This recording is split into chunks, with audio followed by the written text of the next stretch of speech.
I'm Kyle Rogers, and this is a segment we like to call You Don't Know Jacks. Today we are doing a brief overview of some of the traditions here at SFA. We got the chance to interview Danielle Tharp, the Traditions Council President, and we compared her answers to those from the students out in the field. For the student perspective, we got the Drew, our reporter outside.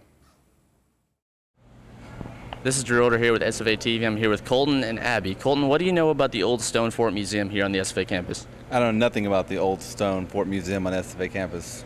Abby, do you have anything to add on that subject? Not really. I know it's old and stony. Well, since they didn't seem to have a lot of information, Danielle, can you tell us what the old Stone Fort is? Of course. So the Old Stone Fort used to be located in downtown Nacogdoches, where I think it's the Regent's Bank is now, and it was relocated in the 1900s on the students' campus. Basically, they put it there just because it would draw more attention on campus and it would be taken care of.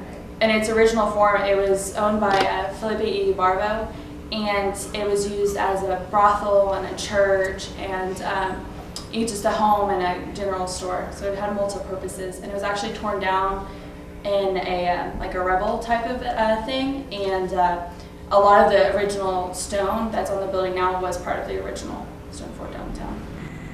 Another tradition here at SFA is Chief Caddo. Do you know who he is? I know that every year we have a battle for Piney Woods against Sam Houston and SFA, and whoever wins that gets Chief Caddo. That's not quite right.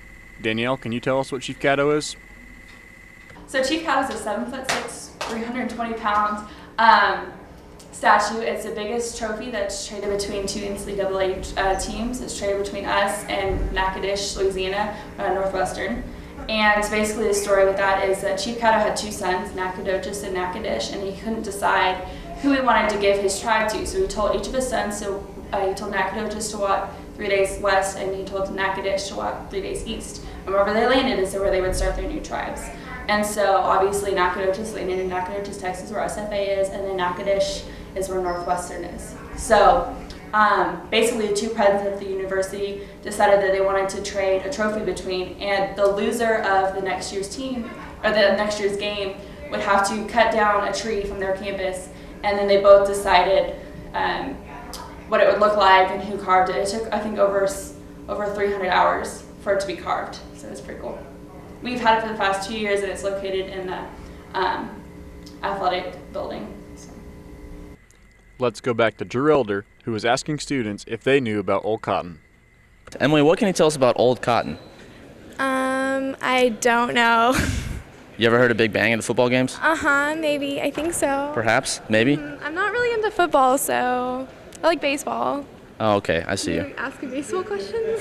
I wish there was Old Cotton around baseball. Old Cotton is like a Super Bowl thing, right?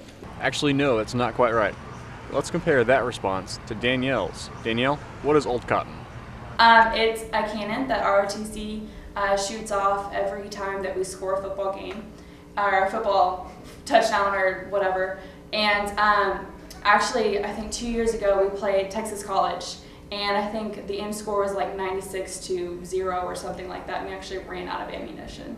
So it was pretty cool. So we were scrambling to find enough ammunition for the game, but yeah, it's definitely an awesome thing. You can hear it from all around campus. Okay, where's that located? It's actually, when it's not being used, it's located right in front of the ROTC building off of East College. But then when it's being used, it's actually on the football field. Once again, we go back to Drew Elder, where this time he was asking students about Chester the Ghost. Okay, this is Drew Older here. I'm here with Kyle Bristow. And Kyle, what can you tell us about Chester the Ghost here on SFA campus? I'm not really sure. It maybe like Stone Fort. It's old. That's my only really guess. You ever go check it out? No, because I heard if you go in there as an undergrad, you'll like never graduate. And I'm a senior, so I'm about to graduate. So are you afraid of ghosts? Absolutely not. Do you think they're real? No. Are you sure? On a scale of 1 to 10, like 11. 11? Yeah. So you think Chester the Ghost is false? Yes.